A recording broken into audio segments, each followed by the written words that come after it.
Welcome to Church Pulse Weekly. It's Carrie Newhoff here, soon to be joined by David Kinnaman, president of the Barna Group. And I'm so glad you've tuned in for this week's episode. Thank you for subscribing. Thank you for listening. Thank you for leading. We started this a couple of years ago when the crisis hit in 2020. And we're still going. And we're trying to bring you the very best insights, the very best research, the very best data to help you lead in a way that is really, really going to move your mission forward. So we continue to hear about a lot of the challenges you and all of ministry, really leadership, are facing right now. And you might be thinking to yourself, you know what? I just didn't sign up for this. Like, I did not sign up for this. Well, that's why I'm so excited to bring you this conversation today. It's one that David Kinnaman got to have with Jenni Catron, one of my favorite people, about what it looks like to be a leader who is wrestling with that exact question. Like, I didn't sign up for this. Jenni has some great insights to share, so we're going to get to that quickly today. If you enjoy the conversation, you want to hear more from Jenni, don't forget to check out her latest book, The 4 Dimensions of Extraordinary Leadership, The Power of Leading from Your Heart, Soul, Mind, and Strength, available wherever you buy the book.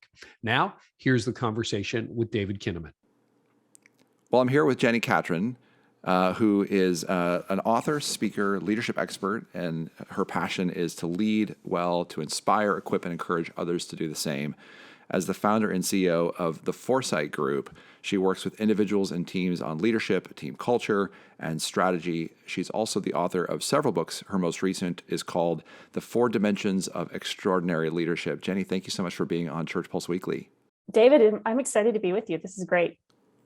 Well, Jenni, I'm going to put you on pause for just a minute while I go through a couple of stats. So you'll be sitting here in the background just listening to the stat guy do his magic, which is awesome. I mean, who wouldn't want that? I love it. Here we go. Here's 4 different stats, and we'll get your reactions to them. But taken together, I think they paint an interesting picture of leadership today. So 9 in 10 pastors, 92%, agree that being a pastor is more difficult because of the pandemic. It's sort of a no-duh stat. I don't know what the other 8% of pastors are thinking. Right. But apparently they're loving it. They're loving digital church, perhaps. Second, managing opposing viewpoints. Over half of pastors, 54%, agree that they're challenged in managing distinct and opposite viewpoints within their congregation. Again, I think it's fascinating that 46% of people say that's not the case. Right. Stat number 3, 1 in 3 pastors, 35% agree that they feel constant pressure regarding their church's budget. And again, there's a range of options that people would have been given, and 1 in 3 say they're feeling constant pressure in that regard. And then stat number 4, only 3 in 10 pastors, 31%, consider strategic thinking among one of their top giftings. And so taken together, I think this set of data helps us to say and conclude, among other things, that the pandemic has created a new set of pressures that are added on top of already existing pressures that pastors manage. And yet many pastors don't feel they're equipped with the type of strategic thinking or the opportunities to really, sort of grind into the future. We're here at the beginning of 2022. And what are you seeing when it comes to the work on the ground with pastors and leaders today? How do these stats resonate with you, or do they? Yeah. Just hearing the specific data, that from you guys of these statistics, it's kind of, it just reinforces what I feel like I'm hearing and seeing as I'm working with pastors and leaders, is that for so many of them, they're navigating challenges that maybe they've always had a little bit of, but not to this degree. And then the constant pressure of just all the numerous things that this pandemic has created is just, I think, just created such fatigue. And I think that's one of the things that sticks out to me. Maybe it's a bit hidden in the data, but it's what I feel present in talking to pastors and leaders right now, is just the fatigue of, 9 in 10 saying that it's, more difficult to lead because of the pandemic, the challenge, the opposing viewpoints and how challenging that is, the budget pressure, the strategic planning that's required. I think that piece in particular is interesting because I think, so many leaders went back to, okay, hey, how do we do what we're called to do? So the mission hasn't changed, but the strategy of it has just been completely obliterated and feels like it's constantly this moving target. So if only 3 in 10 pastors feel like they have the strategic gifts to to make those shifts, that would be exhausting. And I think it certainly resonates with what I'm hearing as I'm talking to pastors. This is your first time on Church Pulse Weekly, and again, welcome to the show. Thank you. Yeah. So I'm curious to hear more about your background, how you got into coaching and working with leaders, and just give us a little bit of backstory. Sure. So my backstory is I spent about half of my career so far in corporate leadership, and then about half in ministry leadership and executive level leadership inside the local church. And what I discovered that I loved in both contexts was that I loved helping a team of people achieve a mission. I had been a part of great organizations, both in the corporate space and in the ministry space. And what I really discovered was my heartbeat and passion was the health of leaders and the health of teams. And if I could help leaders have the confidence and clarity they need to do their work and do what they feel like God has called them to, and if I can help a team of people get aligned around that mission in a significant way where every person is utilizing their gifts, that was when I really come alive. That's when I feel like I'm doing what God has designed me to do. And so I got to do that inside of the local church most recently until I launched the Foresight Group. And the launch of the Foresight Group was really just that passion to say, I want to serve more leaders and teams by doing the leadership coaching and then helping them with the dynamics of team.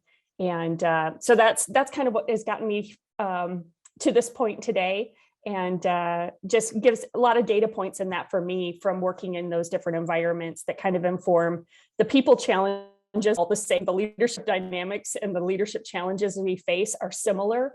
There's unique context in the local church, and so I have a particular passion for that, because I think the pressure on pastors and leaders inside the local church has some real uniquenesses that I just have a lot of compassion for. We're here at the very beginning of 2022. The pandemic isn't over. It's stretching now into its second and in a month or two into its third year, third chronological year, third calendar year now, right. and sort of stretching into beyond 24 months. What do you think is the key thing that leaders need to be adapting in this sort of new kind of new environment? What are you sort of seeing in coaching? How's your coaching changed in any way in light of what the pandemic has taught us about leadership? Yeah, I think the thing I notice significantly is how our confidence continues to wane the further this goes on. So early part of the pandemic, leaders were pretty resilient in, just because that's what leaders do. We respond sometimes, and a lot of leaders are good in crisis. A lot of times, like we react well in crisis, at least initially. But the longer that is gone, the more challenging that has become, and the more I think it's created more doubts. Do I know what to do? Do I know how to lead through this? I was on a call last week with a leader, and I said, in the early part of the pandemic, the playing field was leveled. No church leader had led through this before, at least in our generation, right? And so we were all at this level playing field. And now there's a sense of what should I be doing, or who should I be learning from? I mean, you guys have done such a remarkable job of creating a resource where you're helping give us some insights and perspective from leaders as we've gone through. And those kind of things have been really helpful. But the fatigue for leaders, I think, again, just is so palatable right now. And I think the thing I keep telling leaders to come back to is calling yourself back to why do I do what I do? And then now the question is how, because I think what I've seen is that we're all on our heels, and we've gotten into such a reactive posture as ministry leaders, in that, again, early part of the pandemic, we just had to react because everything was moving so quickly. But we've settled into a reactive stance. I was talking to a leader last week that I'm actively coaching, and I was challenging, it was a senior pastor, I was challenging him. I said, I need you to get back to vision. I need you to be out front of your team, challenging them with vision. Yes, you can't outline everything that's going to happen, but I need you to be clear about who we are, why we're here, and why we're doing what we're doing. And then we'll figure out how. but moving back to a proactive, no, I still know the mission. I still know what we're called to. And we might have to be willing to do a few more pivots to figure out the right strategy to help us achieve that. But our why hasn't changed. And so I think that what I'm encouraging leaders right now is, hey, we've got to move back to a proactive. This is our new reality. The unknown is kind of our new reality. And we need to step into that and lead in it versus sit back kind of in a more reactive posture. But I'd be curious, David, how that resonates with you or what you're seeing. Yeah, I mean, very similar. The fatigue, absolutely. Never seen leaders so exhausted over such a long period of time. This sense of self-doubt, Yes, which I actually think there's some healthy side to, because we've had maybe a challenge of overconfidence in the American church, and that's sort good. of fake it till you make it kind of posture, which I think I'm hopeful that there's a greater dependence on the Lord now in ways that, we sort of need our daily bread. Yeah, that's good.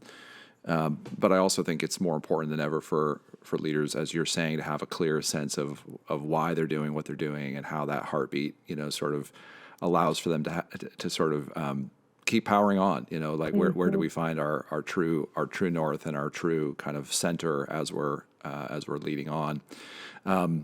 Yeah, thank you for asking. I think I'd love to hear. You've got this project about leadership. This new book, your most recent, the 4 Dimensions of Extraordinary Leadership. Is your company name is Foresight Group, number 4 Sight Group. Is that related to the 4 dimensions, or maybe not? I don't know what it is about the number 4, but somehow that ended up in both places. But no, technically they're not connected in that way, but it kind of worked out nicely. Yeah, perfect.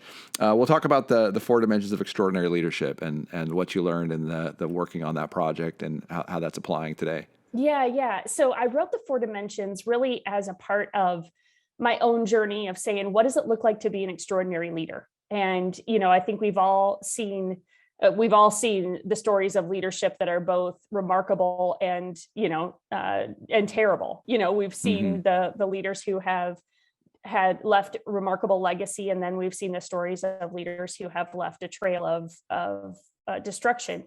And so I tell people all the time, I think leadership is sacred work. That, if you backtrack leadership, Maxwell would say leadership is influence, nothing more, nothing less. The word influence means the power to change or affect someone.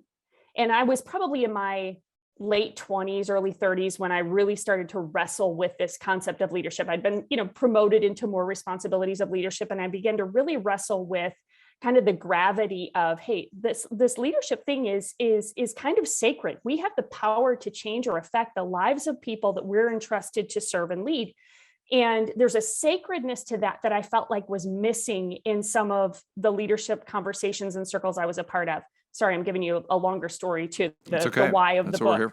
That's what we're here for. But it was this passion to say, I want leadership to be marked by this idea of just a reverence and a sacredness to the importance of it. So began to do a lot of research and study, and I was in the Gospels. I was looking at the life of Jesus and just looking at how did he lead? Like, I've read through the Gospels a zillion times as a follower of Christ, but it's like I read through the Gospels really looking at how was Jesus leading? So that's a fascinating way to read through the Gospels anyway. But then I came upon Mark chapter 12, and I got to a very familiar scripture, the Great Commandment, love the Lord your God with all your heart, your soul, your mind, and strength. And then the second is to love your neighbor as yourself. And so I'm ready to just breeze on by because I'm looking for the leadership nuggets, right? And I felt like the Spirit just kind of slow me down and say, hey, the Great Commandment, the second Great Commandment, love God, love people. Like, that's really what leadership is about having this posture of loving people and then leading them towards whatever God is calling, this group of people to do together. And so I got really curious about that scripture and started digging into it. And, we, in most of the churches we're a part of, it probably says love God and love others on the wall somewhere. But there's that phrase, with all of your heart, soul, mind, and strength, that really piqued my curiosity, because I was like, what is that about? And as you dig into it, the implication there is that we're being challenged to love God and love others with our whole being, with everything in us. And that heart, soul, mind, and strength really reflects our whole being, and bringing that to this act of loving God and loving others. And that was kind of the light bulb for me to say, this leadership should look like that. We need to bring all of who we are, all of who God has designed us to be, and to love people well as like the posture of leadership. And so that's what became the 4 dimensions, was saying, hey, what would it look like if I led with heart, soul, mind, and strength? That's great. What are some practical applications then that you describe in the project, and how does that sort of rubber meet the road? Yeah. So what I began to discover as I was digging into it, both for myself and then, talking to a number of other leaders and actively living it out, because I was in the context of the local church when I was writing this. And so I began to look at each of those 4. And so with heart, the heart is that relational side of who we are. It's the part of us that wants to connect with others, that wants to build relationship, earn influence, et cetera. And so especially in the local church, it was like, oh, okay, we get that. We're generally pretty relational in the local church context. And so, but it was that recognition that in order to lead people, we have to have earned influence, and influence begins with relationship. And so recognizing that connecting with our heart is really key to our leadership, that just making that relational connection gives us the influence to lead others. And then the soul piece is really our spiritual being, like, that desire to follow God, that desire to lead others to Christ. And again, in church leadership, that seems like we would naturally do it. But what I found, especially for church staff, is that we're so busy doing ministry together that we're not ministering to one another. And so that active choice to pray for my team members, or to pray with my team members, or to be in tune to the spiritual health of my team, some of those things weren't as top of mind for myself and for the leaders that I served alongside as one would hope. And so that's that pulse on, hey, am I leading with soul? Am I attuned to, are the people in my care, the people that I'm trusted to lead, am I drawing them to Jesus? Whether we're doing ministry work or not, am I actually helping lead them to want to follow and model Jesus in just our everyday interactions? So that's heart and soul. In the church context, those generally, like, everybody kind of gets. But then we move into mind and strength. And mind is really that strategic piece. So we talked about it a little bit here, but it's that ability to say, okay, now how? How do we put feet to vision? How do we put action to the things that we're called to do? Some leaders are naturally really strong at this. Some leaders, this one doesn't come as naturally to. But it's that, and to me, this mind, the strategic one, really boils down to stewardship. When we look at it through a biblical lens, it's this: we've been entrusted with this mission, this vision. And so it's our job to steward that well, to pick that up and to say, how do we achieve this together? And so that's that strategic side of leadership. And then the last one, strength. In this context, I look at strength as vision, because what does Proverbs tell us? Without vision, people perish. And so a vision, and it kind of goes back to what we talked about even earlier so far in our conversation, is that we need a vision. We need our why. Where are we going? What are we trying to accomplish? What has God called us to? And so my conviction in writing the 4 dimensions was that heart, soul, mind, and strength are all necessary for us to lead well, right? Like, we have to really relationally connect to have the influence to lead a team to accomplish these things. We need to be spiritually in tune so that we can help just us be healthy and balanced as leaders and as teams. But we need the strategy. We need to know, how are we accomplishing this? And we need to know what we're trying to do with strength. And so when all of those are working together, I think some of our best leadership emerges. So the whole thing really just became the framework for me of this. This is what I believe God honoring leadership looks like when we can tap into those 4 dimensions. In which of those 4 dimensions do you think church leaders are lacking the most today? For me, I think it varies by individual. So one of my other observations in this is that all of us have 1 or 2 of these that we naturally lean to. So I'll give example. My most natural gift is mind. I can put a plan to anything. That is no surprise given that my spiritual gifts are administration and leadership, right? It's like that just oozes out of me quickly. By nature and personality, I'm task focused versus people focused. So left to my own devices, I will lean towards mind and strength because those are where some of my natural strengths and giftings and experience lie. So I think every leader leans to one or two of these. And a lot of pastors that I've worked with have led more from heart and soul. All of that is good. The challenge I see is us to lead with an awareness of all four. It doesn't mean we have to be exceptional at all four, but it means we need to lead with an awareness of all four. I need to know that if I focus strictly on mind and strength, I'm going to leave a wake of destruction in my path because I'm going to have bulldozed some people in the process because I'm thinking task before people. And so the gift that looking at leadership through the lens of the Great Commandment and through these four dimensions has been, wait, slow down enough to notice when I'm not operating in one that I'm operating in the ones that are strongest to me. And I think under pressure and in crisis, we all kind of double down on the things that come naturally to us. So that's why I say, long way around to your question, is that I think for every leader, it's a little different based upon what they're comfortable with. Because in a situation like we've been through for the last couple of years, we're all kind of defaulting to what we know, what's comfortable, what's known. So my leaders that are really strong in heart and soul, they've doubled down on relationships, but I bet their teams are wondering, where are we going? I'm like, I feel a little lost and like just kind of wandering. I know I'm loved and valued, but I don't know what we're doing. And so, and then conversely, some of the leaders that are great at mind and strength are just pushing on vision and strategy and the plan and what we can do and how we can do it. And they're exhausting their teams because they're not attentive to the heart and the soul equation. And I divide them that way because that's where I typically see them fall. Sure. We typically land along those two lines. Those two pairs sort of correlate, I hear you saying. Yeah.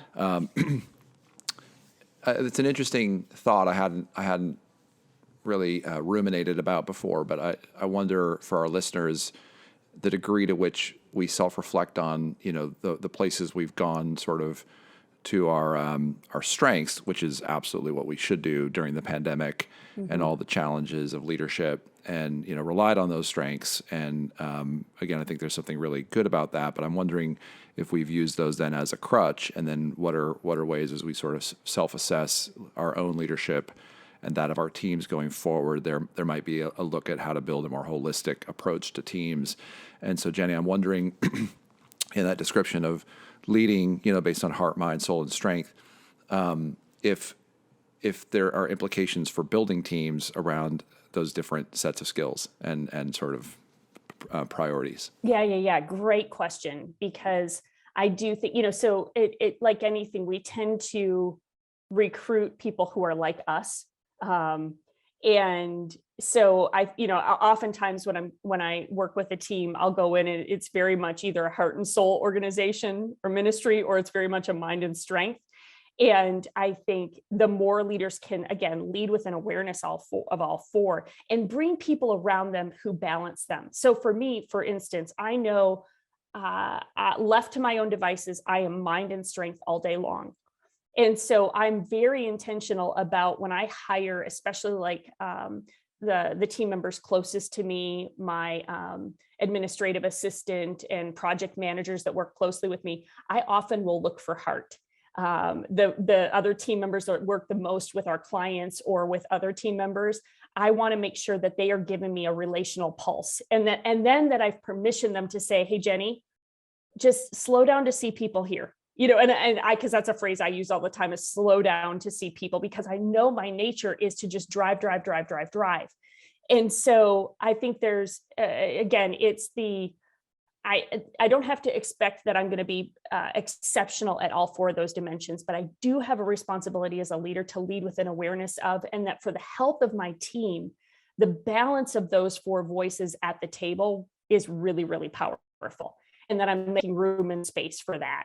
So I do think that there's a lot of wisdom in just, again, leading with an awareness of and building your team with a sense of, hey, are all four of these dimensions present when we're having conversations or when we're working on an initiative or an idea or when we're just leading the staff day to day?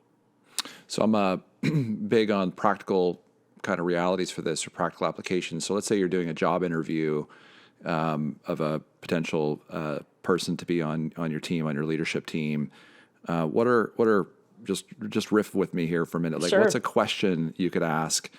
Maybe scale it on a 1 to 10 scale, or whatever it might be. But what's a question you could ask for each of those four kind of expressions of leadership, so that we could sort of say, I'm hiring somebody. I want to see where they may fit, how they might express themselves, whether they're more heart, mind and strength, or heart and soul.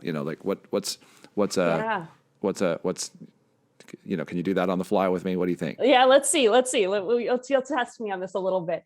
So if I were going to ask a question about heart, I would say so this would be a question posed to a potential new hire, new candidate.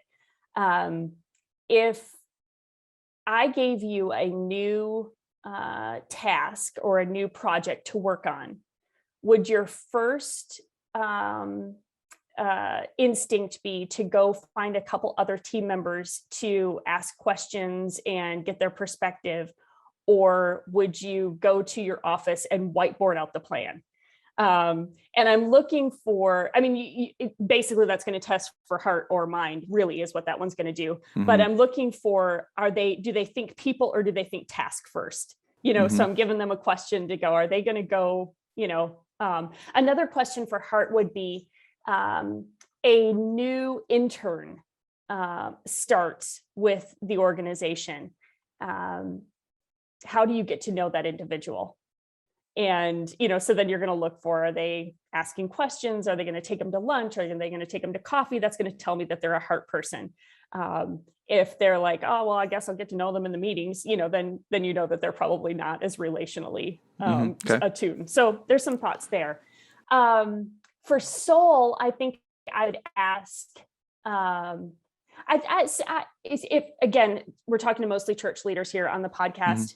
Mm-hmm. So in that context, I would say, hey, tell me a little bit about how does your faith inform your work every day? Like, I'm looking for, funny enough, like earlier this morning, just as I was kind of praying and still kind of settling into New Year rhythms, I was like, pray more, worry less. Like that's become kind of just a mantra for me. And I told you soul is not one of my stronger ones. And so this posture of pray more, worry less. And like, those are things I've got to keep top of mind to help me keep that more foremost. But I would be looking for how does their faith inform their work activities?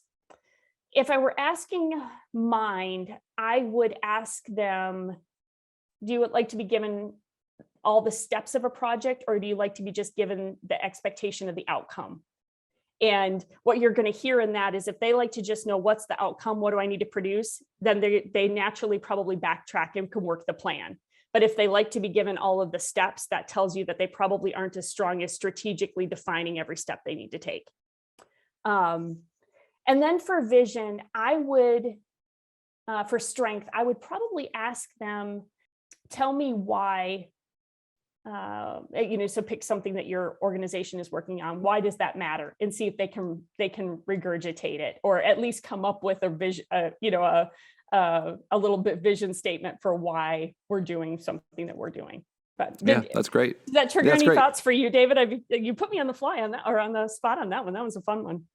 Yeah, no, I think it'd be an interesting, exercise to create a little hiring guide. Yeah. For leaders based on how to build out, multi heart, mind, soul, and strength people on your team. And I think it's great when the collaborative vision of leadership and the body being the body. I mean, in the Christian community, we have something so existentially true about what it means to have different members of the body and various gifts. And it's sort of like, never thought of it this way, but sort of Paul's the original Enneagram creator, right? Like, right.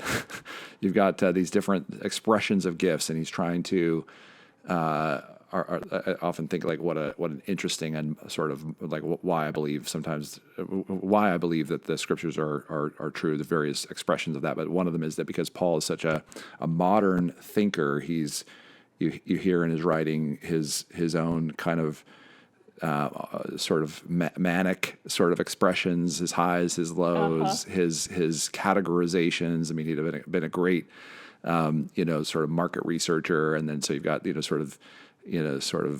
all these different expressions of the gifts of the Spirit or the fruit of the Spirit, and he's breaking things down and then he's synthesizing. So I just think that's fascinating.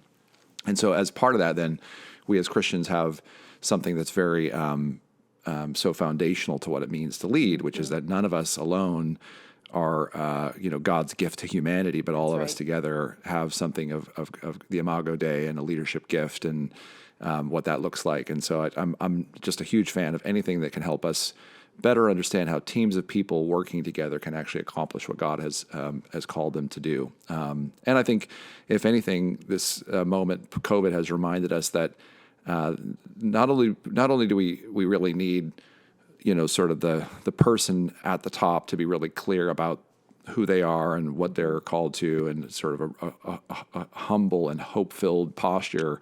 But also more than ever, we see the needs for team-based expressions of leadership and of organizational dynamics. So, thank you for asking. I'm curious. Let's talk a little bit in our time remaining about strategic leadership. And the last stat that we had shared was that just 3 in 10 pastors considered strategic thinking among one of their top giftings. And it feels to me, that churches really struggle with this idea of strategy. We sometimes mistake what one thing for strategy that isn't strategy. But I'd love to hear why strategic leadership and strategic thinking is and strategic planning is important for the church today. Yeah. And clearly I have a little bias towards this because of my instinct and wiring, but to me, strategic planning is just partnering with God to achieve the mission, right? It's the how part of the equation. So, particularly for pastors that, we have we're here because we love the mission. We feel called to share the gospel, and however you've articulated that in your mission statement for your church. But I think strategy is just putting feet to that vision. Strategy is saying, hey, okay, now how do we achieve this? And I really think it's back to, like I said earlier, it's stewardship. It's saying, hey, we've been entrusted with this. I love even thinking about when we look at, the Great Commission to go make disciples of all nations. God chooses to partner with us, right? He doesn't need us. He chooses to partner with us. And I think that opportunity is just such an amazing and remarkable gift, but we do have to do something with it. So strategy to me is just how we've got to put the feet to it.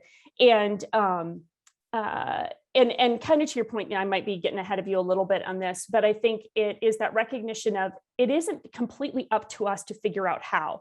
I remember in one of the churches that I served in, I was in the executive director role, reporting directly to the senior pastor. The senior pastor was a remarkable visionary, just exceptional at casting vision, but that's where he got stuck.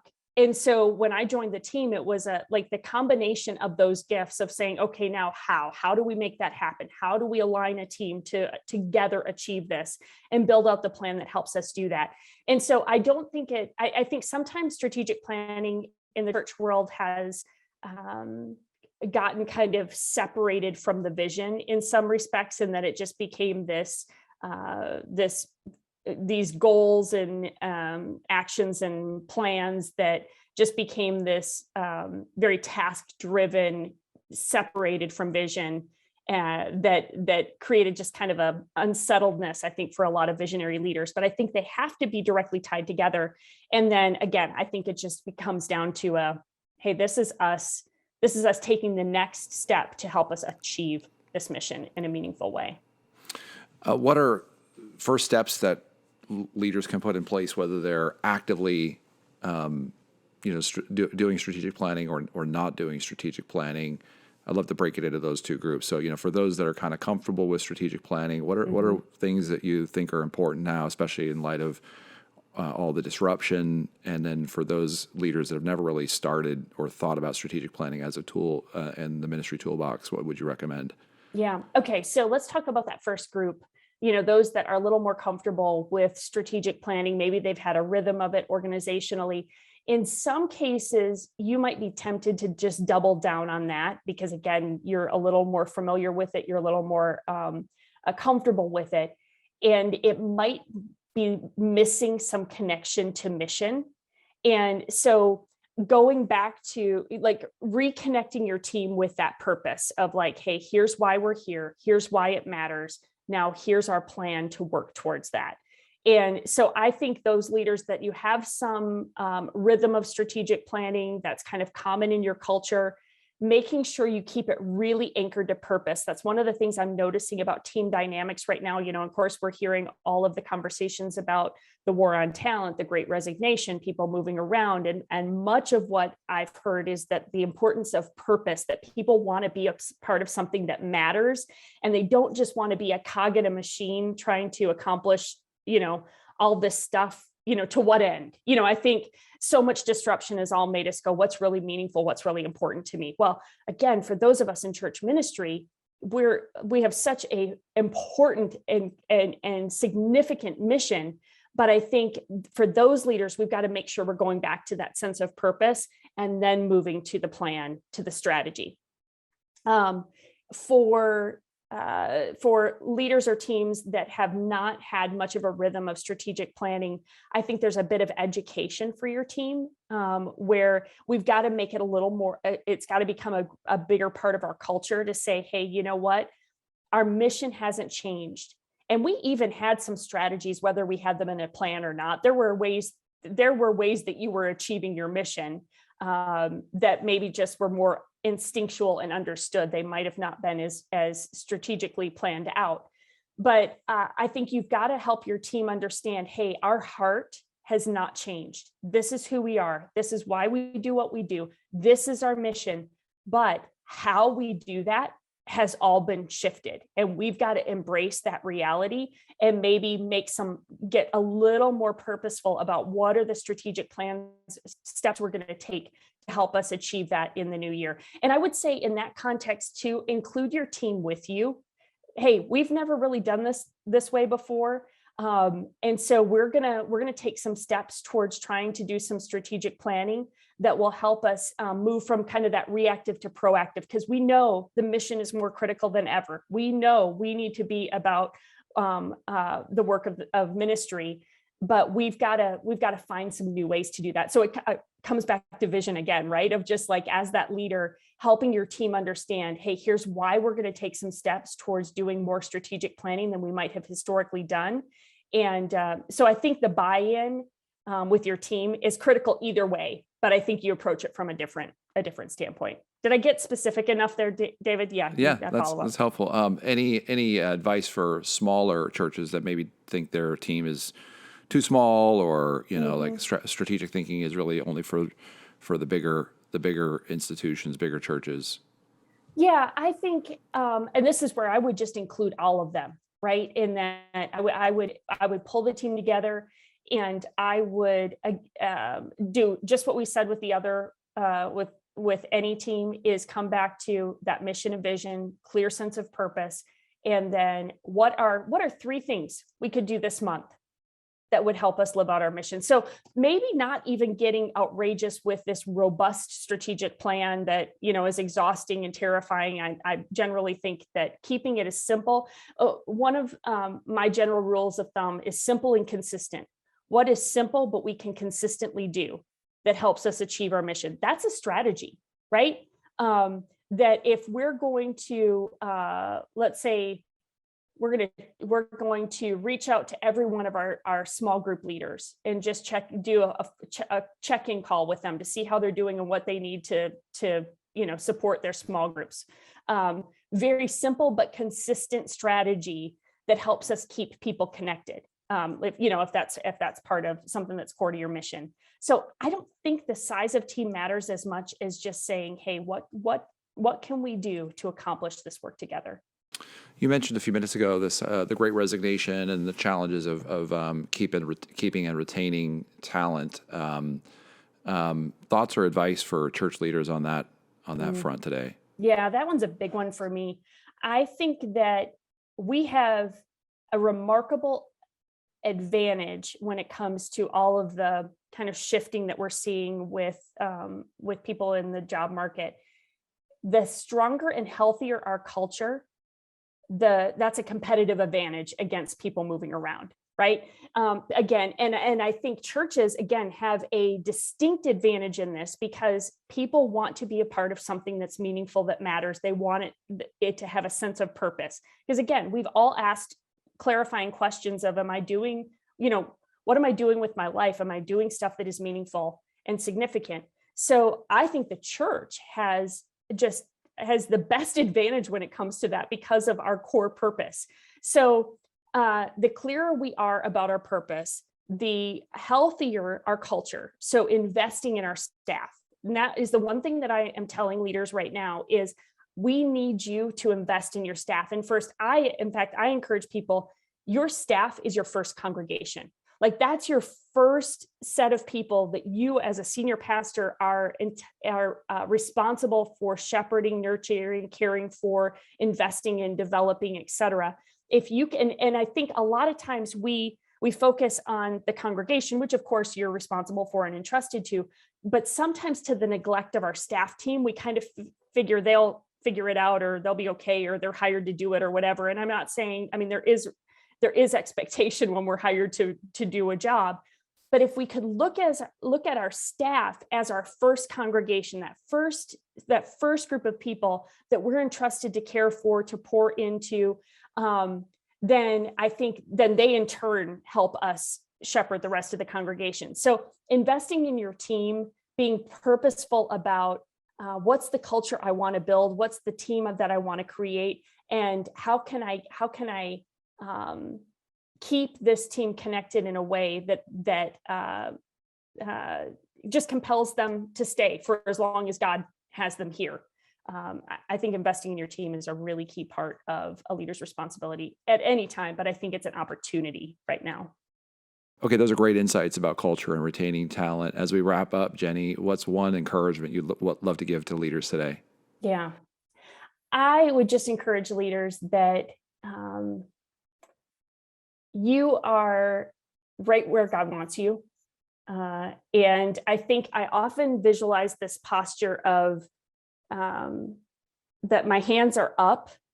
And I think sometimes as leaders, we can be lulled to a sense of control, or that we can have it all or can do it all or can figure it all out. And I think if the last couple of years have taught us anything, it's that we can't. And I think my healthiest posture is when I'm hand up in surrender, acknowledging that my chin is just above the water, right? Like I'm not drowning, I'm not going under, but without God's grace and provision, I would be. And so there's something about that helps me remember that I don't have to know it all or have control of it all, but that I have to be in that posture of surrender to what God is doing in me and through me. And I'm reminded more and more right now in this season that I just need his provision for the day. And I think we have such a desire to have it all figured, and I'm a strategist, right? So this is exactly where I love to go. I love to have all the plan and know how it's all going to work out. And I think most of us as leaders, that is, we at least have this vision of where we want to go and what we want to accomplish, and being content with God's provision for the day. And so that's where I'm trying to live is, and yes, we want to try to anticipate and plan and be proactive and all the things we've talked about so far. But can I be content with God's provision for today, and okay that I have to have a little bit of a surrender posture for that, which is a little uncomfortable and a little unnerving, but I think it helps us find our confidence and strength in him rather than in ourselves. Yeah, that's very good, Jenni. Well, Jenni Catron, thanks so much for joining us on Church Pulse Weekly. Thank you, David. This was a joy. Well, as usual, some really good thoughts from Jenni that I hope were encouraging for you where you're at today. And if you enjoyed this conversation, please share it with other leaders. Subscribe if you haven't done that yet. And if you would leave a rating and review on Apple Podcasts or wherever you listen, David and I would be so, so grateful for that. And remember, her latest book, The 4 Dimensions of Extraordinary Leadership, is available anywhere you bought books. If you enjoy this episode, well, remember, we'll be back next time for a fresh episode of Church Pulse Weekly, and we'll see you then.